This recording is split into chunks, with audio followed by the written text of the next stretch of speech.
My name is Louise. I'm turning 34 this year. After graduating from college, I got a job at what one would call a major corporation. Our company, known to just about anyone, offered a decent salary, even for new hires. However, a high salary came with a price. I had to travel for business or training about half of the month, and working overtime and on holidays was usual. It was a pretty tough job, but I felt fulfilled. By the time I turned 28, I was promoted to be the department head, a quick progression, pretty rare for a woman. 4 years ago, I married my boyfriend of 2 years, Brian. We met through a mutual friend. I wasn't particularly interested in dating, but my friend, concerned for me, introduced him to me. I had no particular desire to marry, thinking that I could live my entire life single. Brian, however, said from the start, I want to get married soon. I want kids too. Raising them when we're older is going to be harder, right? I didn't want children, and I found the thought of getting married to be absurd when we hardly knew each other.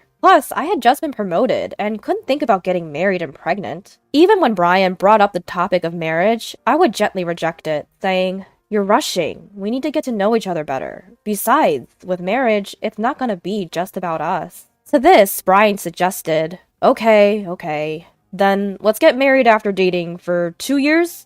By then, we'd know each other well, right? At the time, I thought we wouldn't last 2 years, but in the end, we dated for 2 years, and then got married. During our relationship, he was faithful, wasn't a gambler, and was sincere and kind to me. I saw him as a hardworking and diligent person when it came to his work. However, his great ego was something that had always bothered me a bit. When a senior at work would point out something to him, he would rant at home, saying, "I did it because I thought it was the best. But they act so bossy. I don't have to be told what to do." Listening to him in detail, it was clear he was being called out for his mistakes. But it seemed like he couldn't stand being criticized, whether it was by a superior or not. When we decided to have dinner with both families for greetings, for some reason, he picked a restaurant that charged over $200 per person and asked me to pay half since it was so expensive. I suggested a less expensive place, but Brian insisted. "This is important. If I choose a cheap restaurant, they'll think I'm stingy," and wouldn't listen. If that's the case, he should handle it all himself. But he said, "I can't cover 8 people with my salary. At most, maybe 3. So please cover the remaining 5, and ended up asking me to pay more than half. We had 4 people from each family, making a total of 8.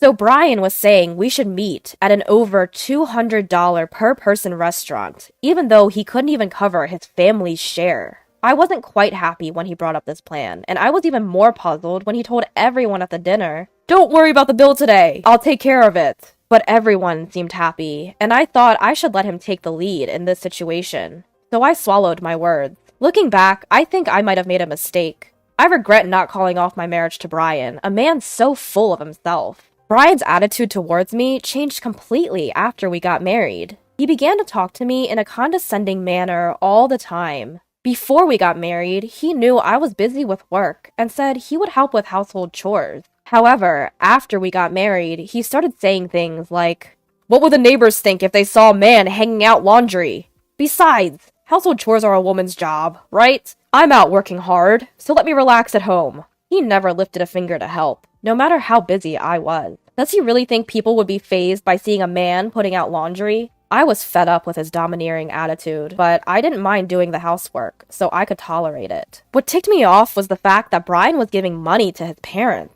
Although Brian's parents were farmers, they seemed to be struggling to make ends meet. Seemed like they never made much in the past either. And now that they were nearing their 70s, farming was becoming more difficult. Because of this, they would frequently call Brian to send them some money. At first, I thought it couldn't be helped since they were struggling, but within 6 months of getting married, Brian started giving all his salary to his parents. Brian wouldn't contribute any money for our living expenses.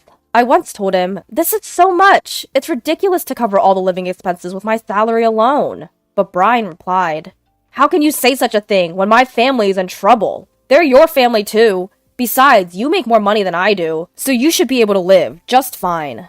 And wouldn't listen to me. On the phone with his parents, Brian always said, "It's fine. I'm taking care of it with my salary. I won't let her say anything about it." It was as if he was only sending part of his salary. But in fact, he was giving all of his salary to his parents. He had no money left for himself and started asking me for pocket money, saying, "Can you give me about $200? I won't even be able to afford lunch at this rate." I finally decided I couldn't continue living this way and suggested, "Let's decide on a monthly limit for the amount we send to your parents. Please find a way to cover your lunch expenses on your own." But Brian would always say, "Got it, we'll do that." But he kept sending all his monthly salary to his parents. That was the one thing I couldn't stand, no matter what. One day, I had to be away from home for about 2 weeks for a business trip. From Brian, I got a, "What? 2 weeks?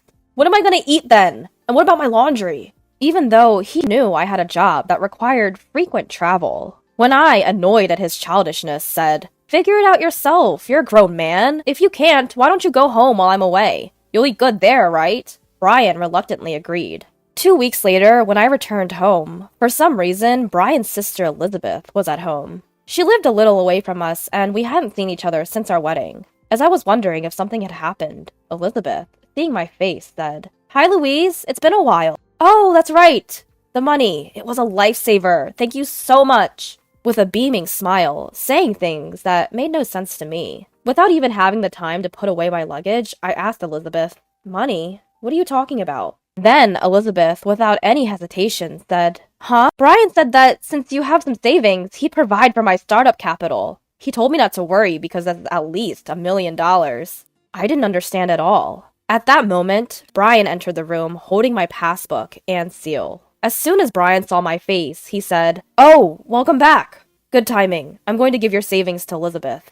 You know Elizabeth, she's a nail artist, right? She's always wanted her own shop. It seems like she's been saving her own money, but she's about $1 million short. I remember that the savings you've had since you were single is exactly $1 million, so I told her to come get it." He then handed the passbook and SIL to Elizabeth, saying with a smile, "You're lucky. This will make your dream come true. Be grateful, okay?" I couldn't hold back anymore and snapped, "What are you talking about? That's my money. Why are you deciding that on your own? I mean, I could understand if you said you'd lend it. We'd need a promissory note and a promise to pay back a certain amount each month, right? Without doing any of that, what do you mean you're going to give away someone else's savings?" I then took the passbook and SIL back from Elizabeth. Brian looked at me and said, "What? We're family, aren't we? It's ridiculous to write a promissory note for family members. Besides, we're not lending this. We're giving it. You don't even have a hobby because you're always working, right? It's a waste to just hold on to money. Elizabeth has a dream. Isn't it more meaningful to use it to make that dream come true?"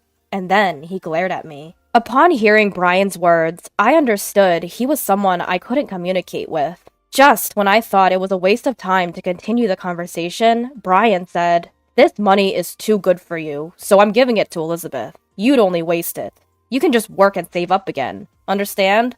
If you still want to argue, we'll get divorced." Seeing this as an opportunity, an idea sparked my mind. I quickly responded, "All right, let's get a divorce. I'll write up the divorce papers and send them to you. I'll come pick up my things soon. Until the divorce is finalized, I'll stay at a hotel. Bye for now." And with that, I grabbed my luggage from a business trip and left the house swiftly. Brian was stunned by my sudden decision, but after a while, he sent multiple texts, saying things like, "You can still come back if you apologize now," and "Elizabeth says she'll forgive you for what happened today, as long as you give her the money. So stop being stubborn and come back." I ignored all his texts. Who does he think he is? The next day, I went to the city hall and mailed the signed divorce papers back home. Even then, he kept texting me, saying things like, "Are you really sure about this? I'm going to submit the divorce papers, okay?" I only responded with, "Please submit them as soon as possible," and ignored all the other texts. The divorce with Brian was finalized sooner than I thought. A week after the divorce was finalized, I timed it with when Brian was at work and moved my things to my new house. When Brian texted me about submitting the divorce papers, he had said, "I feel great being able to divorce an ugly woman like you. We are strangers now. Make sure you divide our property properly since we're divorced." So, I didn't take most of the furniture and appliances. At the same time, I deposited half of the small savings I had accumulated during our marriage into his bank account and left it there. That night, I got multiple calls from Brian. At first, I ignored them, thinking, "Here we go." But after a while, I started getting calls from Elizabeth, too. Finally, I picked up the damn phone, and Brian immediately yelled, Hey, what happened to our property division? This is ridiculous. There's only $800 in this account. Well, I was thinking to myself, it's exactly as I expected.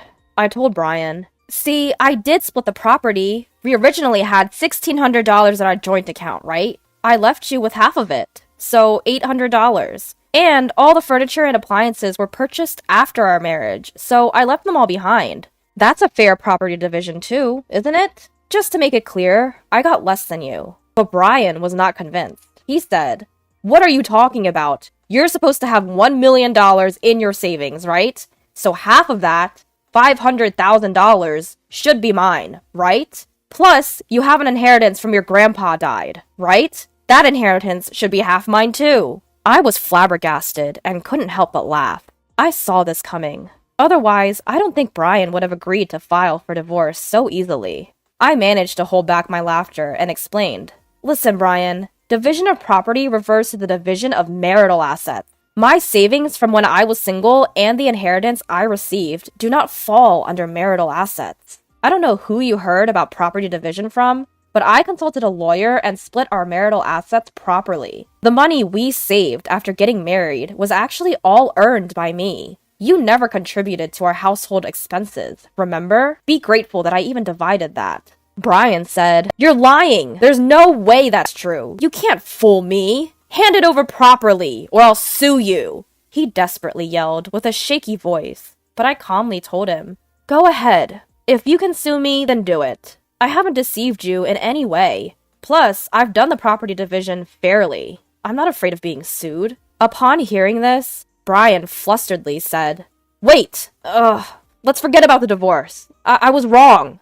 Come back to me. He completely backpedaled and asked for reconciliation. I replied, what are you talking about? The divorce has already been finalized, and I have absolutely no intention of going back. This is not a joke. And then I added, since this is the end, let me tell you, if you plan on continuing to live there, you have to pay the rent yourself. The rent is about $1,800 a month. You probably didn't know because you've never paid for it. When I said this, Brian replied in a weak voice, there's no way I can afford that. If he can't pay, then he just has to leave. That's none of my business anymore. After that, it seems that Brian went back to his parents' house because he couldn't afford the rent. Unable to come up with the moving expenses, Brian sold the furniture and appliances I left behind for moving expenses.